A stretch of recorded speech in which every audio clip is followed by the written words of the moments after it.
Pues bienvenidos a otro programa más de Página en Blanco, el cuarto ya. El cuarto. El cuarto. Y pues nada, en el programa anterior estuvimos hablando con Ana Belén sobre documentación, ambientación, un poquito sobre IAS ahí por encima. Y pues nada, me he rapado, esa es la diferencia. ¿De qué vamos a hablar hoy? Bueno, vamos a continuar ya. Lo del otro día fue pues un pequeño inciso en nuestro guión para hablar de un tema que al final es importante a la hora de trabajar tu proyecto, que es cómo documentarte y cómo ambientar, que de ambientación vamos a hablar más detenidamente más adelante, pero ese es otro de los pasos previos porque ya teníamos la idea, ya elegimos el formato, que el formato es el género. Es decir, ahora ya sabemos si vamos a escribir poesía, si vamos a escribir cine, novela.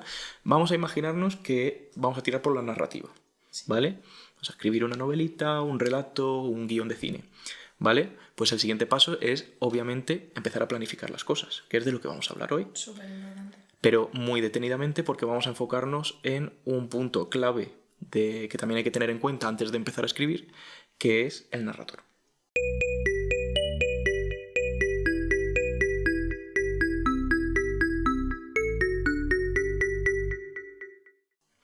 Vale. Sí.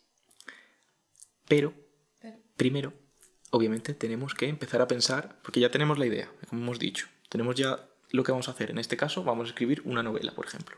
Sí. ¿Qué tenemos que hacer? ¿Ponernos a escribir ya directamente? No. Organizarnos un poco. Sí. Cómo va a ir la historia, por dónde va a ir, todo eso es bastante importante y se hace para todo realmente. Sí. ¿Tú qué harías ahora mismo? Pues por ejemplo para cine lo que se suele hacer es una cosa que se llama tratamiento, que lo que haces es ubicarte por secuencias y en una frase explicas la acción principal de esa secuencia.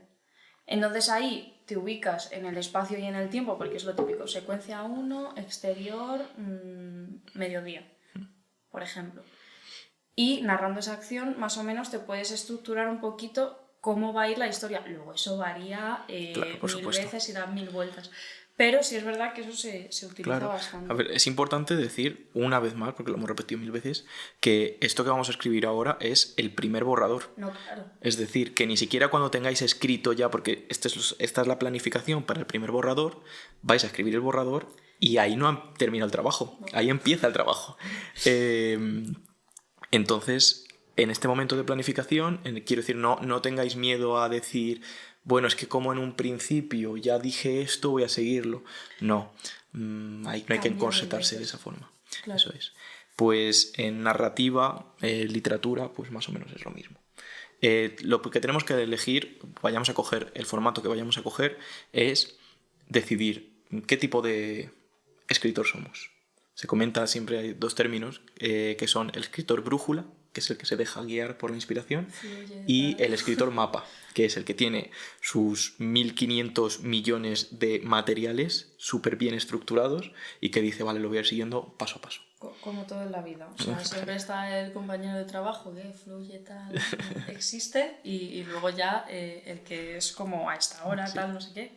Un punto medio también está bien. Eso es, yo recomendaría un punto intermedio. Claro. Que siempre está bien, pues eso, el tener tu planificación inicial, pero luego si tienes que cambiar algo, no te preocupes, claro, porque para eso es tuyo. Exacto.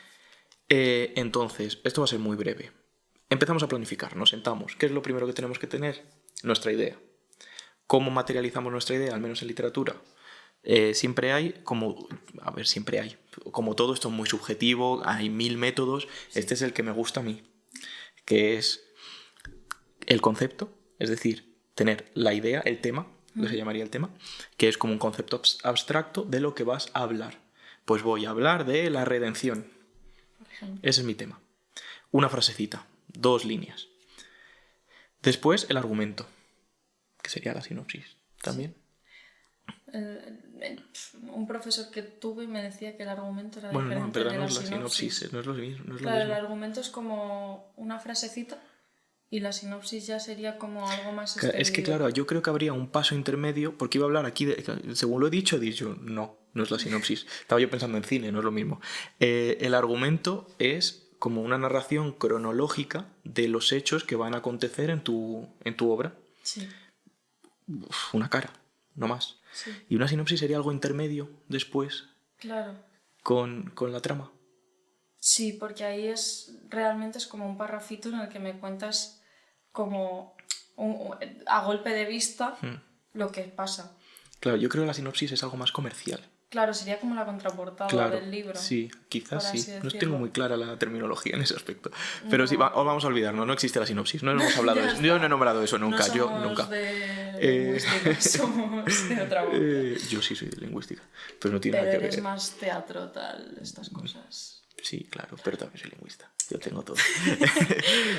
Vale, no, vamos a dejar esto. Nos olvidamos de la sinopsis. Tenemos el tema, que es el concepto abstracto. Tenemos el argumento, que es en una carita poner en orden cronológico todo lo que va a pasar. Es decir, Juan se despierta, se lava los dientes, desayuna, se lava los dientes antes de desayunar, porque Juan es Los raro. ingleses. Juan es raro. Se va a trabajar, vuelve, se acuesta, un día sencillo, ¿vale? Eso sería un argumento. Comenzar por el principio y terminar el final. Que eso luego está, una vez estamos escribiendo, podemos modular el tiempo como nosotros queramos. Podemos meter analepsis, prolepsis, cambios de... No sé por qué me estoy extendiendo tanto en esto, la verdad.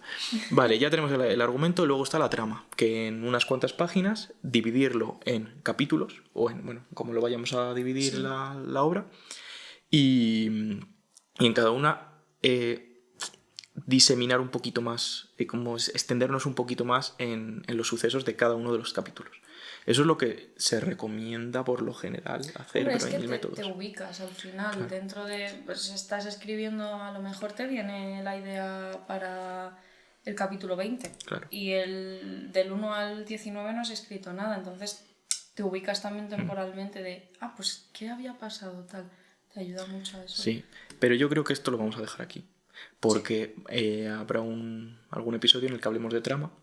Igual que hay que planificar los personajes, que lo haremos cuando hablemos de construcción y configuración de personajes. Y ahora nos vamos a centrar en el tema del día, que es narradores. Vale. Obviamente es clave a la hora de, cuando tenemos una narrativa, elegir qué voz vamos a utilizar. Porque esto no es teatro.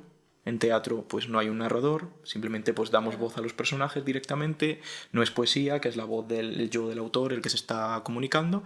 Cuando tenemos narrativa necesitamos un narrador, que es, tenemos tres voces, ¿vale? Tenemos la voz del autor, la voz del narrador y la voz de los personajes, que confluyen. La voz del autor, por lo general, no debe estar muy presente, que siempre está presente porque está ahí por detrás. Habla por detrás del narrador y de los personajes, siempre impregna un poquito ideológicamente todo esto. Por lo que sea. Por lo que sea. Pero ahora nos vamos a centrar solo en la voz del narrador. ¿Qué es un narrador? Pues la persona que te cuenta lo que está sucediendo en la historia. Eso es, así, básicamente. Sí, aquí las cosas sencillas. Sencillito. Sí. Yo... Pues efectivamente el narrador es quien cuenta la historia, pero permite muchas variaciones. Esto no va a ser una clase aquí de clasificación de narradores, hay muchas terminologías, hay muchos tipos distintos de clasificaciones. El que traemos es algo sencillito, para que sea entendible, porque la cuestión no es vamos a enseñaros nombres para que os los aprendáis de memoria y analicéis obras, no, es para que os ubiquéis simplemente y sepáis las posibilidades que tenéis a la hora de escribir, de decir, vale, este es mi narrador. Yo siempre digo que hay que el narrador en esta clasificación hay que dividirlo, hay que tener en cuenta como dos aspectos, que uno es desde dónde escribe y desde dónde habla, y cuánto sabe de la historia. En esta clasificación, esos son los dos parámetros que nos interesan a nosotros para clasificarlo. ¿Desde dónde escribe? ¿Desde dentro o desde fuera de la historia? Y ahí es donde por lo general tenemos narradores en tercera persona o en primera persona. Sean persona gramatical. Bueno, para ser un poquito técnico, los narradores que están fuera de la historia, es decir, que son generalmente narradores que no tienen, iba a decir que no tienen corazón, pero no, un poquito demasiado poético. Son narradores que no van a participar en la historia de una manera presencial, Claro. que por lo general no tienen una relación directa con la historia, sino que simplemente se encargan de narrarlo. Ellos se abstraen de la historia, no están presentes, simplemente su única función es hablar. Se llaman heterodiegéticos, porque están fuera de la narración, de la diegesis.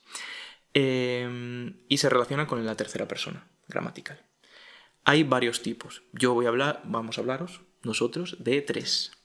El primero, el omnipresente, omnisciente se llama, Sí. ¿vale? Que es un narrador que está en todas partes. Toda la vez en todas partes. Peliculón. Peliculón. El narrador omnisciente lo sabe absolutamente todo de los personajes. Se caracteriza así, para que tengáis una idea general. Es el narrador que encontramos históricamente en el siglo XIX, en todo el realismo, el naturalismo. Donde más lo encontramos en la novela histórica. Sí. Es un narrador muy objetivo, porque lo único que como lo sabe todo, tiene toda la información, sabe el pasado, el presente y el futuro de los personajes. ¿Qué hace con esta información? Hacer como narrar desde una perspectiva global. Se le llama también el narrador Dios. Se sitúa arriba y cuenta lo que hacen los personajes sin involucrarse en la trama, sin profundizar en los personajes. Es un narrador que da prioridad a la acción sobre la narración, sobre el personaje. Sí. Lo de que no tienen corazón, yo creo que hay veces que es verdad. No, claro, o sea, sí. no lo traía preparado, pero cuando lo has dicho se me ha venido la voz dormida. La primera frase del libro es, no me acuerdo el nombre de la protagonista, pero no sé quién, y va a morir. Ahora tenés el libro. Y es como, gracias de verdad por estos datos. Sí, que yo me das. refería a que no tiene corazón, en que son tan objetivos que al Claro, final no parecen humanos muchas veces. Claro, no hay pero humanidad. te lo ha dicho. Claro. Y esa te la llevas. Por eso y la muchas veces gestionas tú. en este tipo de obras no nos permite este tipo de narrador empatizar tanto con los personajes, quizá con la narración en sí. ¿Por qué suelto este sermón de características? Para que las tengáis en cuenta dependiendo de qué vais a hablar. Si queréis hablar de lo que os interesa es dar una visión muy general de un hecho, de un acontecimiento, contar una historia, centraros mucho en la acción, el narrador omnisciente es una opción. Hoy en día está en desuso. Sí. Está en desuso porque, aparte de porque se carga un poquito la tensión narrativa, porque al saberlo todo ya no deja pie muchas veces a que haya sorpresas, porque es demasiado objetivo y no permite tanta empatía. Sí. Hoy en día no se usa apenas. De que lo he leído yo actual, suele ser más mixto. Que varía entre la primera y la tercera y... Claro, es que al final es muy subjetivo. Entonces... Hay muchas... Quiero decir, aquí estamos dando con una clasificación genérica. Claro. Pero las posibilidades son múltiples. Infinitas. Hay narradores mixtos que hablaremos luego de ellos. A lo que tú te refieres es el segundo narrador, que es el narrador equisciente. Que es un narrador también en tercera persona, pero que sigue siendo objetivo, Sí. pero no es tan objetivo como el omnisciente, y que además no tiene un conocimiento tan amplio de la situación. Porque claro, no he traído aquí algunos fragmentos para poner ejemplos. Bueno. Así que voy a leer... Se me va. Este es un fragmento de Llamadas telefónicas, de Roberto Bolaños. ¿Vale? Pues este es un relato que está dentro de una colección de relatos que lleva el mismo nombre, para que veáis cómo funciona un narrador omnisciente. Una noche en que no tiene nada que hacer, B consigue, tras 2 llamadas telefónicas, ponerse en contacto con X. Ninguno de los dos es joven, y eso se nota en sus voces que cruzan España de una punta a la otra. Renace la amistad y al cabo de unos días deciden reencontrarse. Ambas partes arrastran divorcios, nuevas enfermedades, frustraciones. Cuando B toma el tren para dirigirse a la ciudad de X, aún no está enamorado. El primer día lo pasan encerrados en casa de X, hablando de sus vidas. En realidad, quien habla es X. B escucha y de vez en cuando pregunta. Por la noche X lo invita a compartir su cama. B en el fondo no tiene ganas de acostarse con X, pero acepta. Por la mañana, al despertar, B está enamorado otra vez. Como vemos, tenemos una narración que cuenta absolutamente todo lo que ocurre. Narra de forma objetiva qué es lo que está sucediendo. ¿Y cómo sabemos que es omnisciente? Por un dato clave que es: cuando B toma el tren para dirigirse a la ciudad de X, aún no está enamorado. Y al final nos desvela que ya está enamorado otra vez. O sea, el narrador lo sabe. Sabe. ¿Por qué? Porque, como hemos dicho, tiene un conocimiento absoluto de la historia y conoce el pasado, el presente y el futuro de los personajes. El X-ciente no. El X-ciente es como si va siguiendo al protagonista. Sabe lo mismo que el lector. Sí. Exactamente lo mismo que el lector, no sabe más, no conoce el futuro, puede conocer el pasado del personaje, generalmente se liga a un solo personaje o a varios protagonistas, pero no lo sabe todo. Claro, justo pues, buscando para prepararme el programa y tal, eso cuando un libro se traslada a cine se nota. Porque, por ejemplo, de narrador omnisciente en libros, aunque a veces se introduce ahí una primera persona y tal, Mujercitas. Tú ves la película, la última, la de, pues no me sé, el apellido Greta, no sé, Greta Gerwig, algo así. No sé decir nunca bien el apellido. Ahí ves cómo no nos centramos en una sola hermana, sino nos cuenta la historia de todas. Una narración Entonces, coral, sí. claro, en la peli tú lo notas también eso, porque cuando un libro en primera persona se pasa a cine, toda la acción se desarrolla en base a esa persona y está la mayor parte del tiempo en escena también. Claro. Entonces, Es lo mismo que pasa con Juego de Tronos. Claro. Con la saga de Juego de Tronos, George Martin divide cada capítulo en un personaje. Es la narración de la perspectiva de un personaje. No la perspectiva porque no está en primera persona, pero es como la historia de un personaje. Claro. Y de esa forma lo que hace es ir acompañando a ese personaje sin desvelarnos qué va a pasar después. Por eso es tan utilizado hoy en día porque prima un poquito más la tensión de decir, no sabemos qué va a pasar en el futuro. En el omnisciente, en cambio, es una visión general, no tan sesgada. Exacto. Pues esa es la ventaja que tiene hoy en día el X-ciente. El acompañar permite además ser mucho más empático con los personajes, porque al acercarse a un personaje tanto, nos permite conocer mucho más, profundizar mucho más en el personaje. Y si lo que queremos es eso, centrarnos, crear un personajes un poquito más atractivos, en lugar de contar algo, claro que obviamente la narración, quiero decir, la acción está. No, sí, pero te permite a lo mejor desarrollar más a los que son malos, por ejemplo, y desarrollar una empatía con el lector hacia esas personas que a lo mejor contado desde un narrador omnisciente te daría igual. Es malo porque es malo. El narrador omnisciente no es tan útil hoy en día por eso mismo, porque era una época en la que se contaba más que una narración, lo importante era contar la idea de esa narración de forma conceptual, de decir, vale, vamos a explicar este momento de la historia o esta situación social que se da en este momento desde una perspectiva totalmente sesgada, que es la mía, y la voy a hacer universal. Y esto es lo que pasa en esta época y es lo que digo yo. En cambio, el X-ciente lo que permite es que lo que veamos sea algo un poquito más subjetivo y más relacionado con ese personaje que es el que recoge. Desde el prisma de ese personaje recoge X ideología o X idea y la reproduce desde su perspectiva y no desde una perspectiva global. Exacto. No sé si traes... Sí, traigo un trocito de Juego de Tronos. Vamos. Bran se tocó la frente entre los ojos. Aún le quemaba la zona que el cuervo le había picoteado, pero no tenía nada, ni sangre ni herida alguna. Se sentía débil y mareado. Trató de salir de la cama, pero no pudo. En aquel momento percibió que algo se movía junto al lecho. Justo antes de caer con agilidad sobre sus piernas, no sintió nada. Un par de ojos amarillos, brillantes como el sol, se clavaron en los suyos. La ventana estaba abierta, en la habitación hacía frío, pero la calidez que emanaba el lobo lo envolvió como un baño caliente. Bran se dio cuenta de que era su cachorro. ¿O no? Le parecía tan grande. Extendió un brazo para acariciarlo. La mano le temblaba como una hoja. ¿Dónde vemos que es X-ciente? En que sabemos que hay algo en la escena, sabemos que hay un elemento, pero se mantiene la tensión, porque no sabemos exactamente qué es. Incluso nos hace dudar un poquito de si realmente era el cachorro o no. No lo sabe todo. Un narrador omnisciente hubiese dado la certeza de que es el cachorro. Claro. Y eso es un narrador X-ciente. Yo había pensado... Sí, es verdad que aquí ya me tiré un poco el triple, porque leyendo como la definición... A ver, yo estas cosas antes de grabar me las tengo que estudiar un poquito en el sentido de leérmelo y tal, porque no me acuerdo.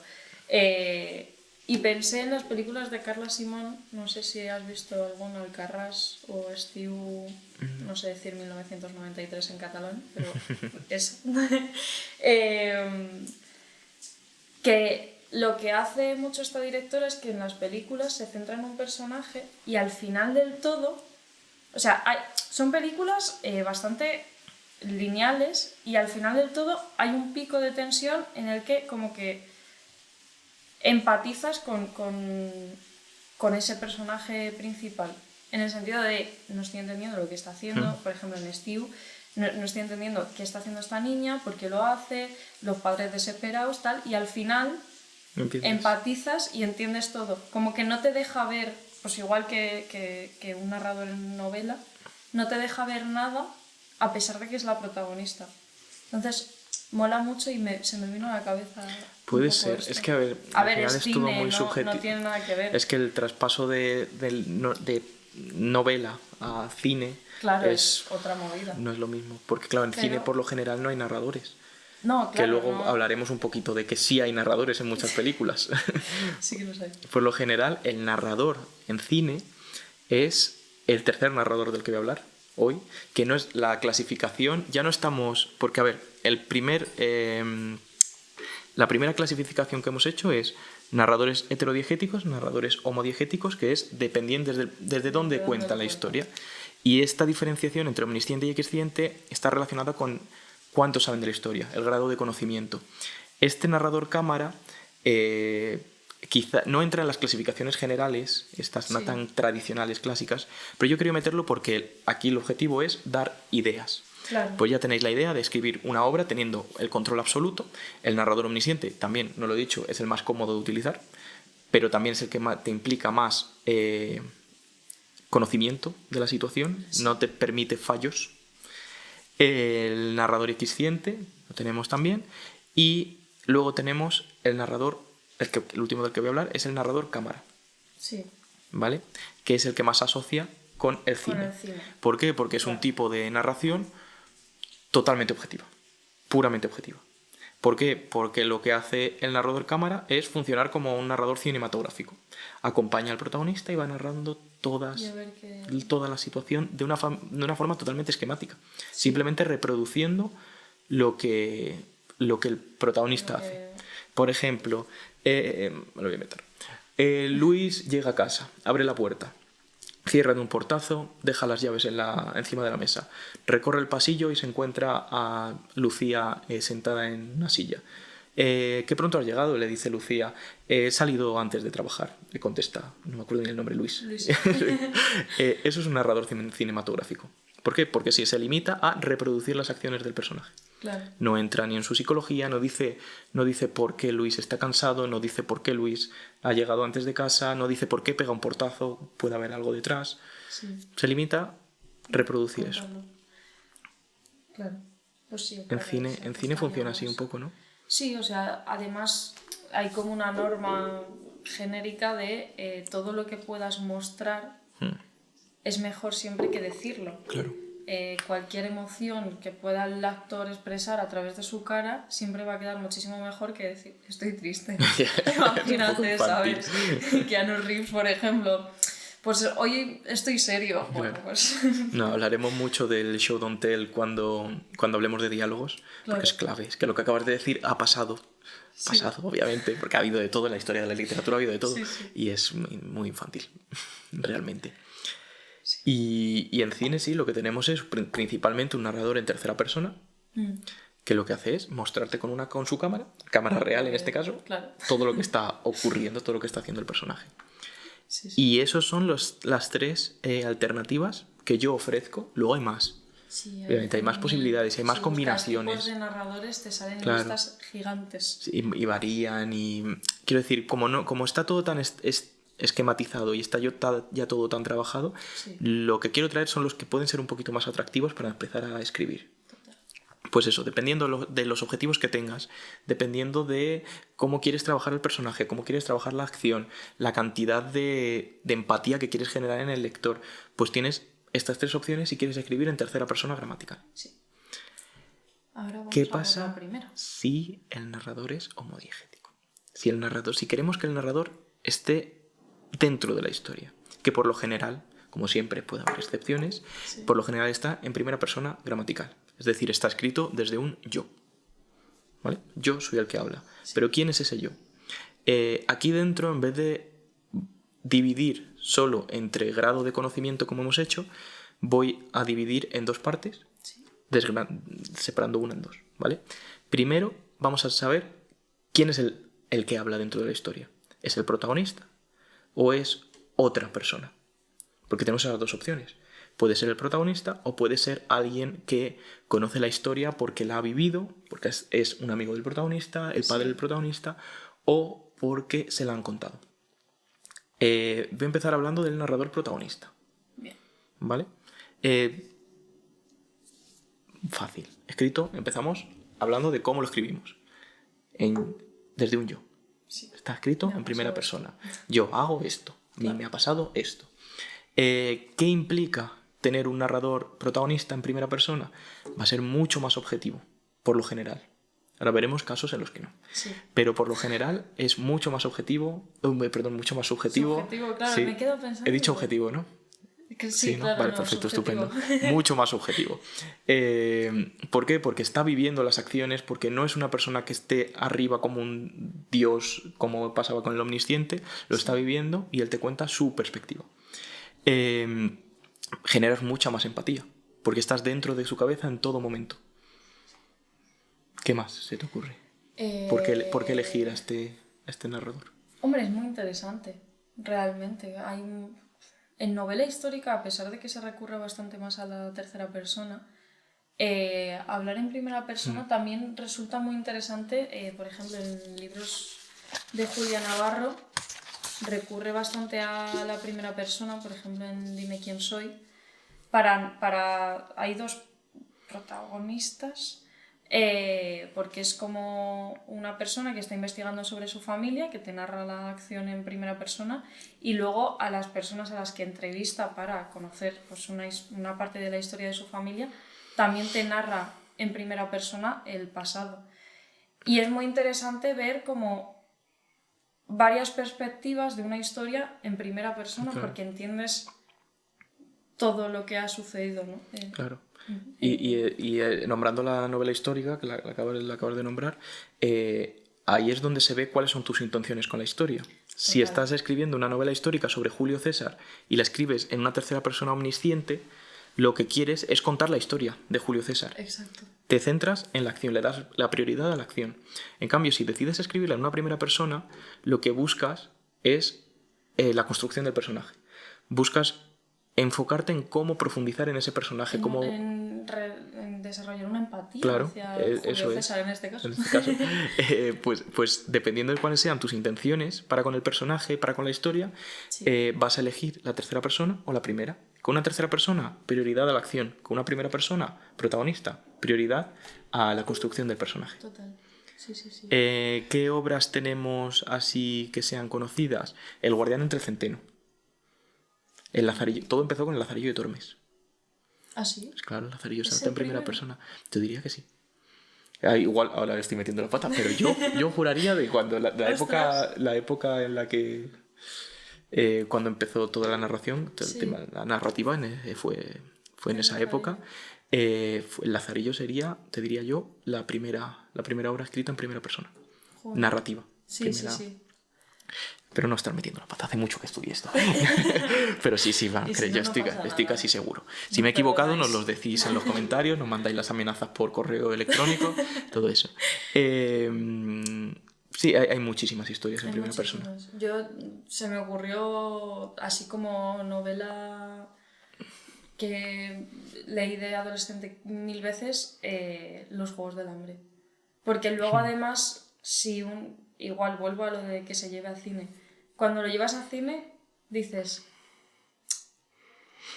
te falta ese algo que te da Ya. la primera persona, porque eres tú el que está viviendo la acción y todo.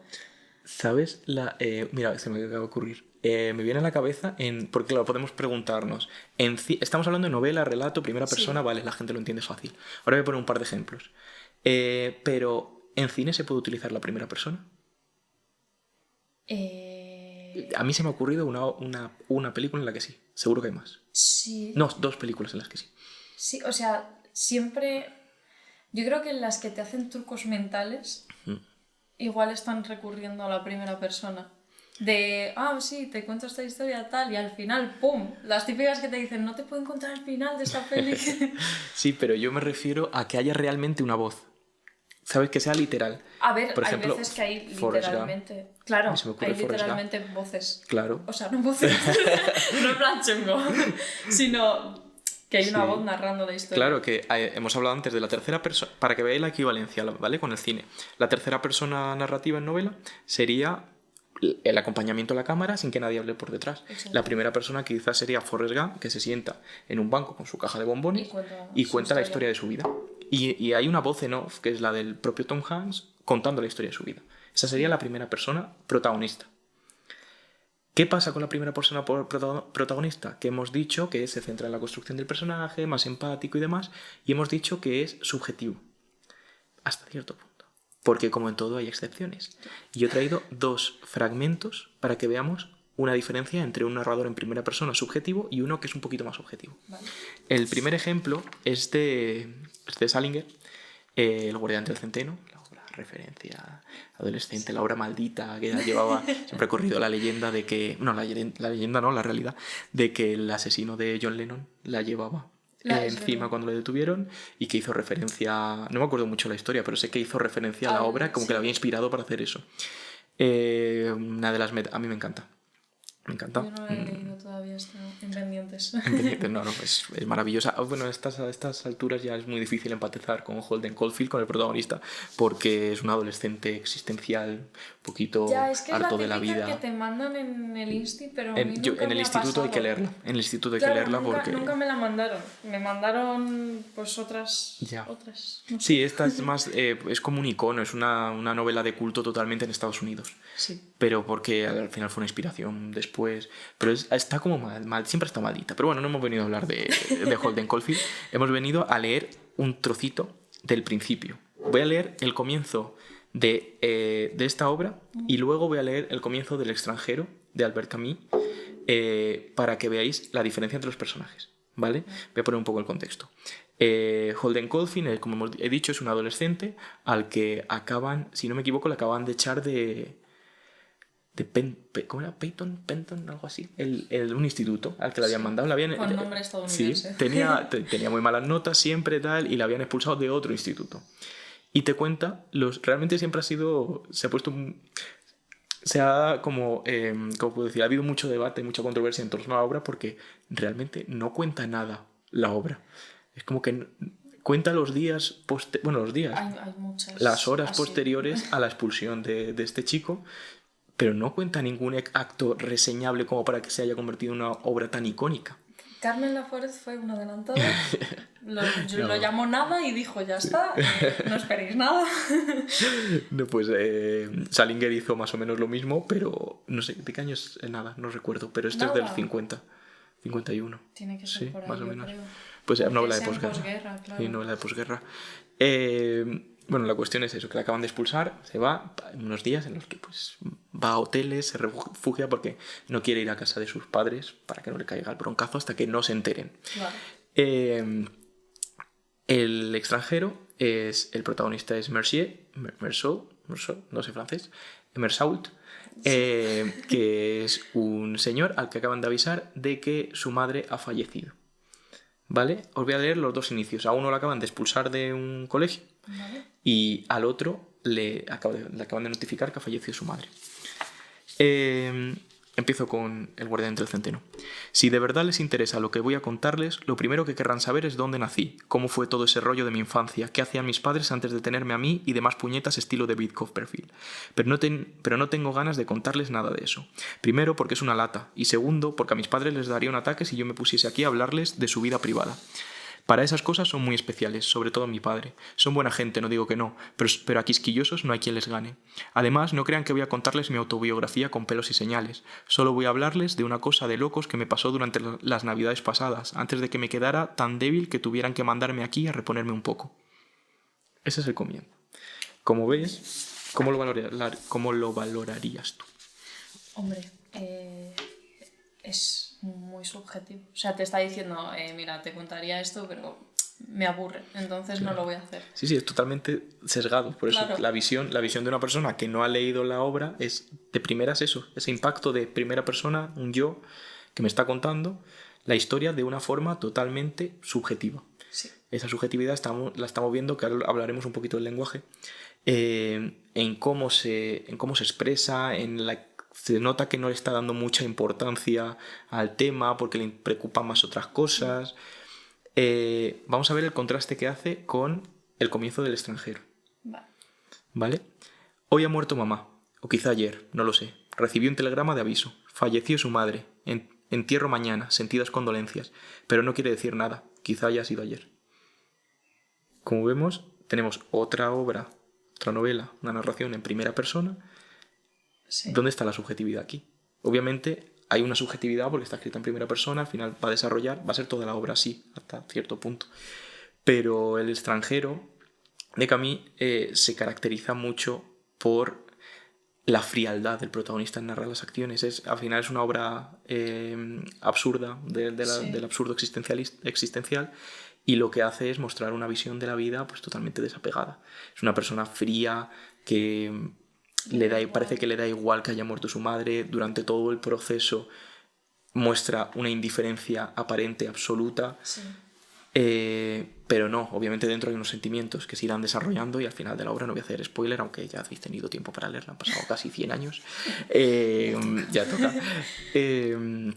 Pero simplemente para que veáis esa diferencia, que tenemos la opción de jugar con un protagonista que se exprese mucho y muy bien, que muestre mucho sus sentimientos, que sea muy subjetivo todo, o uno más telegráfico, como es Meursault, que sea un poquito más frío, que veamos que al final con los dos vas a empatizar mucho más con Holden Caulfield que con Meursault. Sí. Porque te está dando más vidilla. Aunque no sabes si te puedes fiar de Holden Caulfield, porque no sabes si es totalmente objetivo, con su historia. Juega más con esa subjetividad. Cambio aquí es tan telegráfico que dices, me lo tendré que creer. Y eso me recuerda un poco, no me acuerdo de qué época era de la narrativa, pero que se escribían como los pensamientos o sea, toda la obra eran los pensamientos de una persona tal cual suceden. No sé si era el naturalismo. Eso es el flujo de conciencia. Claro, pues, se hace incluso costoso de leer a veces porque es tan esquemático, tal cual tan punto. Dices, Dios mío. Entonces sí que al final... Sí, el flujo de conciencia, no iba a hablar de ello porque al final es... Para alguien que está iniciando es muy difícil de controlar. Lo encontramos en el Ulises de Joyce, que es una de las obras consideradas como dificilísima de leer. Yo no me he atrevido a leerla todavía. La conozco, he estudiado sobre la obra, pero no me he atrevido a leerla porque es como, pero ya lo haré cuando esté más preparado. Tengo ya una edad, pero como todavía no me veo preparado. Me pasa en clase con pelis, no, te tienes que ver esta, digo... Espera. Igual de momento no, ¿sabes? Pues sí, también en Miss Dalloway de Virginia Woolf hay muchas obras que trabajan. Woolf es que claro. Es denso. Por eso, el flujo de conciencia, para quien no lo conozca, básicamente es la reproducción de los pensamientos como si fuese una corrida de pensamiento, un flujo de conciencia realmente. Sí. Es un río de pensamientos. Como todo lo que pensases lo escribes. Sí. No tiene sentido muchas veces porque pasas de un tema a otro y no sabes ni qué estás pensando. Sí, a ver, en este tipo de obras está todo muchísimo más cuidado, claro, mucho más trabajado. Pero aún así también se hace ese salto de aquí a pero aquí. No hay ese juego entre pensamientos, el estilo directo de intervención te voy a narrar los diálogos con otras personas. Es mucho más, te cuento literalmente todo lo que me pasa por la cabeza. Sí. Vale, pues eso sería el narrador protagonista. Yo creo que ha quedado claro suficiente. Bien, me estoy enrollando un poquito. Nada. Tengo más textos. Luego, de verdad, tenemos que hablar del narrador testigo. Porque hemos dicho que puede ser el personaje, el protagonista de la obra, o puede ser alguien que la ha visto desde fuera. Que o ha vivido porque es uno de los personajes. El ejemplo por antonomasia es Watson en las novelas de Arthur Conan Doyle de Sherlock Holmes. ¿Por qué? Porque Watson es el acompañante de Sherlock Holmes y la persona importante allí es Holmes, porque es la eminencia, y Watson se limita a hablar de la historia de este personaje. Sí. Es decir, es un observador, Es un personaje que acompaña al protagonista, le observa y reproduce lo que hace, obviamente dando su opinión, sigue siendo, el narrador testigo es igual que el protagonista, Sí, sigue siendo subjetivo. ¿Se podría trasladar un poco a los videojuegos en los que tienes que elegir la aventura del protagonista? Por ¿En qué ejemplo, ay, ¿cómo se llamaba este? Que sale Elliot Page. ¿En The Last of Us? No. ¿The Last of Us? No, ese es de zombies, ¿no? Ujú. No. No sé qué Soul. ¿Beyond the Souls? No lo sé, no he Puede jugado a ese. ser. Pues básicamente son juegos en los que según lo que tú ves la historia de la protagonista, pero también tomas como cartas. Eres protagonista también, aunque en un segundo plano, porque eliges por dónde vas. ¿Pero tú Entonces, controlas al protagonista? Sí y no. O sea, sí porque tomas sus decisiones, pero no... Es que en videojuegos lo que yo controlo de narrativa de videojuegos en el tema de punto de vista, pues Sí. está el punto de vista en tercera persona, Claro. que sería como un narrador omnisciente aquí, o xciente incluso, que tú vas acompañando al protagonista, no, xciente más bien, vas acompañando al protagonista pero desde fuera. Claro. Y el punto de vista en primera persona, que tú eres los ojos del personaje. Ah, no, claro, sería tercera entonces. Claro, sería una Sí, tercera, sí. ¿no? Sí, sería tercera. Aquí esto es una cuestión, el tema del testigo es una cuestión más de narrativa. Claro, la Por forma de ejemplo, contar. a mí ahora mismo estoy pensando en cine. El Señor de los Anillos. La historia la cuenta Galadriel. Es Galadriel la que empieza diciendo, pues había 9 anillos y pasaron estas cositas y tal, durante X fragmentos, no siempre. Sí, Luego ya se omite la voz en off. Pero Galadriel, por ejemplo, sería un narrador testigo. He vivido esta historia, os la voy a contar. Es verdad. Las musas de Hércules. Las amo. Claro, Claro, es en verdad. Hércules de Disney, ¿quién Lo cuentan ellas. ellas? Con sus canciones y sus cosas. No sabemos, ¿ves? Aquí tenemos dos ejemplos. Qué bien traídos. Me siento orgullosísimo. No, sí, me ha encantado. Tenemos un narrador testigo dentro de la historia, como es Galadriel, y unas narradoras testigo fuera de la historia, como son las musas, Sí. porque realmente no han participado. No interactúan en No, ningún yo creo que momento con están la en... historia. Ahí ya es un juego de percepciones de... Como están siempre en esas vasijas y en todo eso, Sí. ¿están ahí porque están contando la historia o ya estaban ahí? Yo creo que no estaban ahí. Sí, pero estamos hablando de animación, así que sí, que sería un narrador testigo también. Esta vez porque o te han contado la historia o lo típico de, pues mira, me han contado, tú vas a un amigo tuyo y le dices, me dijo el otro día Juan que no sé qué, no sé cuánto. Ahí te has convertido en un narrador testigo. Claro. Porque a ti tú te has enterado de algo, te ha llegado una información y tú la estás contando. Sí. Otra opción que tenéis, aparte de ser los protagonistas de la historia, poner vuestra voz en la boca del protagonista, podéis hacer que otro la cuente. ¿Qué ganamos con esto? Seguimos teniendo una obra empática, pero que nos puede permitir, pues eso, desarrollar bien a los personajes y demás. Sí. Pero esta vez no podemos construir tan bien al protagonista, porque no estamos dentro de su cabeza. Si lo que queremos es contar la historia de alguien desde una cercanía, pero no tanto como una primera persona, el narrador testigo está bien. Claro. Como hace Arthur Conan Doyle con Sherlock Holmes. ¿Para qué me puede servir esto, por ejemplo? Sherlock Holmes, ¿qué sentido tendría que estuviese escrito en primera persona? Ninguno. Ninguno porque te desvela su hilo de pensamiento. Esta persona es más inteligente que Watson. Claro. Es más inteligente que nosotros los lectores, así que él tiene sus ideas y de te qué da va la a pasar. sorpresa de, he resuelto Claro, esto. al final cuando se resuelve, si te ha estado ya diciendo, si tú ya sabías lo que él pensaba, vas a llegar al final diciendo, bueno, si es que me lo lía, Claro, si es que me ha estado dando venir. todas las pistas. Así que, obviamente, si nosotros vamos a escribir una novela policíaca, un narrador en primera persona protagonista no es una buena idea. Exacto. Hay que pensar, a lo mejor, en un narrador testigo, o si no, en un narrador xciente. Sí. Y después tenemos esos dos narradores. Podemos elegir, como he dicho, el punto de vista del protagonista o de un testigo. Y ahora que tenemos al protagonista o al testigo, ya sí que hay que valorar el grado de conocimiento que queremos que tenga. Pues lo mismo, puede ser omnisciente porque está contándote la historia y sabe absolutamente todo lo que ha pasado. Puede ser equisciente porque te está contando la historia, lo mismo. Según sabe, Sí. tiene una información un poquito más parcial. Pero uno que me interesa a mí mucho, que es del que quiero enfocarme, para que veáis otro punto de vista, es el deficiente.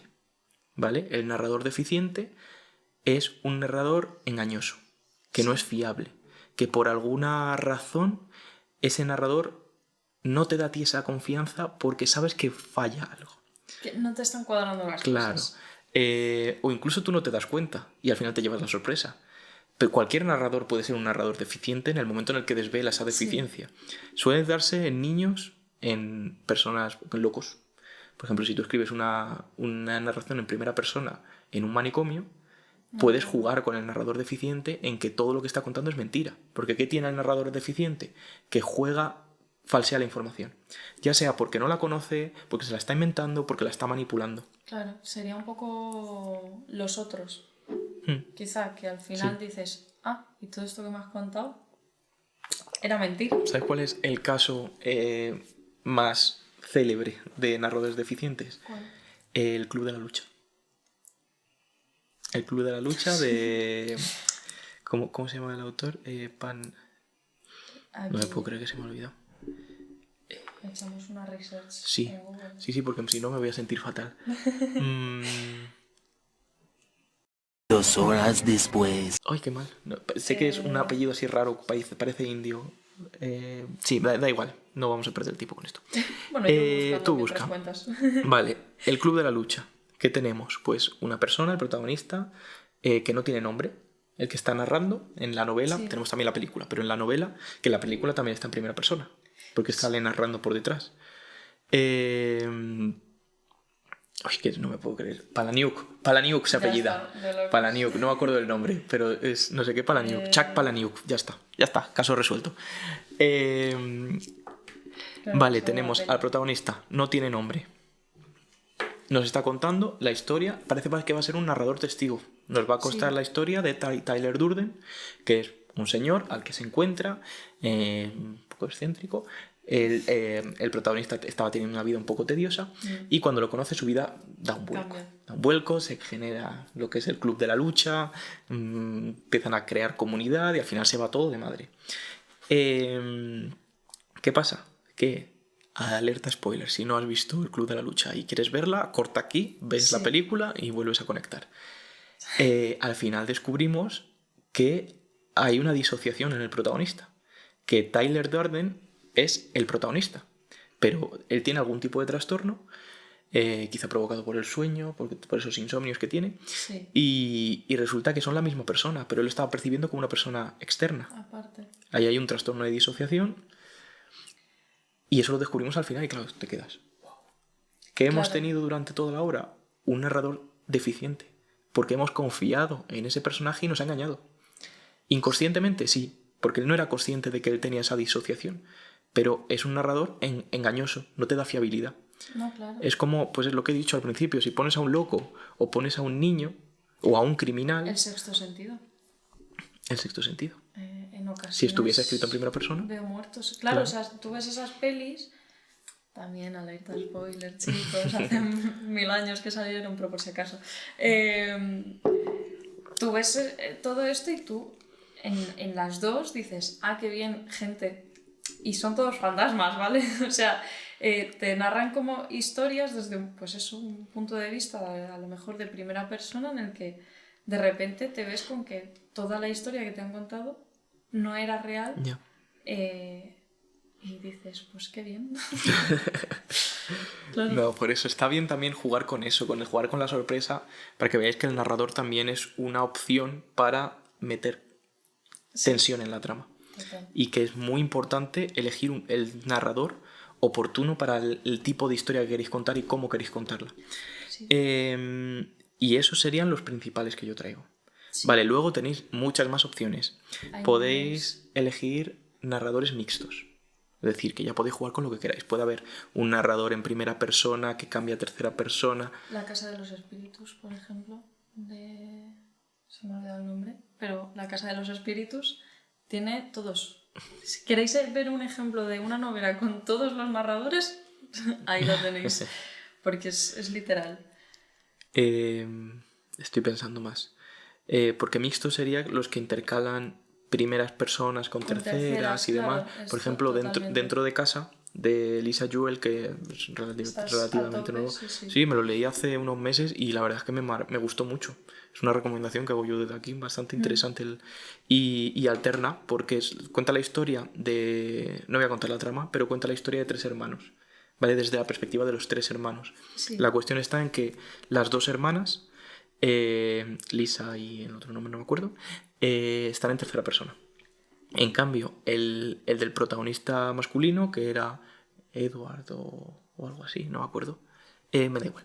Ese señor está escrito como si fuese un diario, en primera persona. ¿Vale? Sí. Es una primera persona que... Ah, Cositas. No da mucha confianza, se podría considerar deficiente. sí. No sabes en ningún momento si te está diciendo la verdad o no. Y es una obra muy interesante para conocer los narradores múltiples, porque los mezcla, los narradores mixtos, perdón, porque luego están los múltiples, que es tener no solo un protagonista, puedes coger una primera persona, pero de distintos protagonistas, como en algunas obras de Murakami, como Kafka en la orilla, que te cuentan, no recuerdo si era tercera persona o primera, pero para que se vea que es múltiple, que hay más de uno, como Juego de Tronos también. Por cierto, le han dado a Murakami el premio Princesa, de Princesa de Asturias, de las letras, no lo había visto. hoy. Merecido, la verdad, aunque últimamente no me está gustando mucho. Está siendo un poco pesado. Pero no, admiración absoluta. Murakami me gusta mucho. Sí. ¿Qué más tipos de narradores? Primera persona tenemos cartas, que sería como un narrador testigo. Sí. Yo cuando estuve leyendo de primeras personas se me vino a la cabeza el disco del mal querer de Rosalía. Porque va cambiando entre voces, a veces es el hombre y a veces es la mujer. Para quien no lo sepa, narra como una situación de abuso de una novela de hace un montón de años y va cambiando, pero en todo momento el disco se mantiene en primera persona, a pesar de que son 2 personas. Entonces se me vino a la cabeza, digo, joder, es buen ejemplo trasladado a la música, que al final es como la poesía, tienes ahí, no hay un narrador, pero claro, está inspirado en una novela, entonces hay un vacío legal. No, sí, te lo compro Pero totalmente, me gusta el ejemplo. Me gusta, esto ya es un poco más tal, pero Jesucristo Superstar narra la Biblia, el disco de Camilo VI, narra la Biblia desde el punto de vista de Jesús y de Judas. Y creo que María Magdalena también se introduce a veces. Todo en primera persona también. Está muy bueno. Sí, la verdad es que sí. Sí, porque para que veáis que tenéis múltiples opciones y que podéis innovar, que es lo que siempre decimos, primero te apegas a la tradición, cuando conoces la tradición y conoces las alternativas que tienes, ya juegas con ellas. Juegas. Exacto. Pero es eso, las cartas en primera persona. La segunda persona no la hemos hablado porque es controversial. Es que yo ahí La segunda persona es controvertida. Yo tengo varias referencias. Una segunda persona sería cuando lo que es... para explicar esto hay que entrar en temas muy técnicos, de hablar de narratarios y se nos está yendo la hora. Sí. Yo creo que la segunda persona la vamos a dejar para otro día. Se puede alargar bastante, sí. Así que no. A mí también. Sí, la segunda persona la vamos a dejar porque es muy complicada, pero así en líneas generales Existe. el tú. Vas al parque, comes pollo y te sientas en un banco. Claro. Después de comer. el orden de la enumeración lo llevo fatal. Bueno, y de deberes, porque claro, hoy toca, como todos los días, disparador creativo.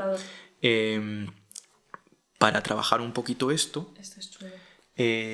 Los diarios.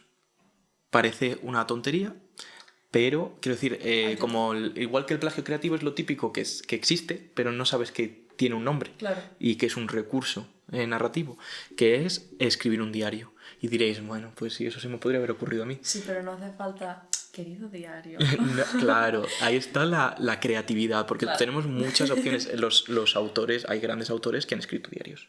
Y hay grandes diarios, por ejemplo, Kafka tenía un diario. Virginia Woolf tenía un diario. Y luego hay muchos diarios que se han convertido en obras, ya sea ficción o no ficción, como el de Ana Frank, pero de ficción tenemos, por ejemplo, ¿cómo se llamaba el de Eduardo Mendoza? GURB, sin noticias de GURB, que Ah, cuenta el diario hostia, de sí. un extraterrestre que llega a España. Palabrotas no. Palabrotas no. Vale, sí, sin noticias de GURB, que es un extraterrestre que llega a España y te cuenta Sí. en diario cómo es su experiencia con los españoles. Y muy divertido, la verdad. Y luego, pues, el diario de Edith, de Patricia Highsmith también, que ahí vemos un narrador deficiente muy interesante. Un diario se puede convertir en una obra En un montón muy de interesante. cosas. O para poesía y música y tal, para escribir, puedes coger esas emociones que has tenido en un momento y trasladarlas a escribir algo. No tiene por qué ser en ese momento, me Claro. sale un poema. ¡Guau! Sí. Increíbles, ¿no? Sí, pero hay muchísimas opciones de diarios. Podemos Claro. hacer un diario que sea más tipo recopilación de información, como si fueses un periodista. Un diario que cuente, que hable de ti mismo, Sí. sentimientos, más poético, más tal. Un diario mucho más creativo. Un diario de ficción, que cuentes tu vida pero adornándola con historias. Y de esta forma podemos trabajar los narradores. Porque yo un ejercicio que hago mucho en mis clases es coger una misma historia y que los alumnos tengan que contar esa historia desde la perspectiva... esa historia está, por ejemplo, en tercera persona. Sí. Pues hacerles contarla. Pues si hay un conejo, un león y un cazador, que cuenten la historia desde la perspectiva del conejo, del león, del cazador, del bosque, de la madre del cazador, desde muchas perspectivas. Perdón. Y con el diario pueden hacer lo mismo. Pueden coger y contar esa misma historia jugando con las perspectivas. Y así trabajar un poquito todo lo que es este asunto y elegir ya el narrador que vais a querer para vuestra obra. Pues sí, a mí esto me mola. Sí. No soy la persona más constante del mundo para eso, pero yo qué sé. Es muy interesante. Sí, y puedes alternarlo. Quiero decir, un día hacer una cosa, otro día hacer claro, otra. puedes ir cambiando. Un día en el tren pues te viene la inspiración, coges las notas del móvil y apuntas cosas que te hayan pasado hoy, al final. Eso, tú puedes estar un día contando tu vida en el diario, Claro. al día siguiente contar tu vida pero ficcionada, metiendo elementos fantásticos Sí, y lo que quieras. o ves a alguien en el metro, ¿cuál será su vida? Eso es, y contar Pues, desde esa perspectiva su vida. claro, O desde esa perspectiva qué piensa de ti. O si ves un Sí. perro, pues la primera persona del perro. O de repente ser un Está dios chulo y contar eso. la historia de tu viaje en tren Claro. con un omnisciente y de esa forma juegas con esto. sí, Hasta que encuentres cuál es tu narrador. sí. Y yo creo que ya es suficiente. Hemos hablado Suficiente muchísimo. por hoy. Hoy no me he callado, lo siento muchísimo, de verdad. Yo pido disculpas, estoy todo el día hablando. Pero ha estado chulo, joder. Sí, espero que no haya sido muy denso, que no hayamos... He intentado que sea lo menos técnico posible. Sí, yo creo que con los Pero- ejemplos, bien. Yo creo que sí. Así que nada, ¿quieres despedir tu programa? Pues nos despedimos. Lo de siempre, me gustas, compartir, toda sugerencia o cosas que hayáis escrito, cualquier cosa que nos queráis mandar, nos lo mandáis, que tenemos el Gmail abierto para todo el mundo, las redes sociales y pues nada, a escribir. A escribir.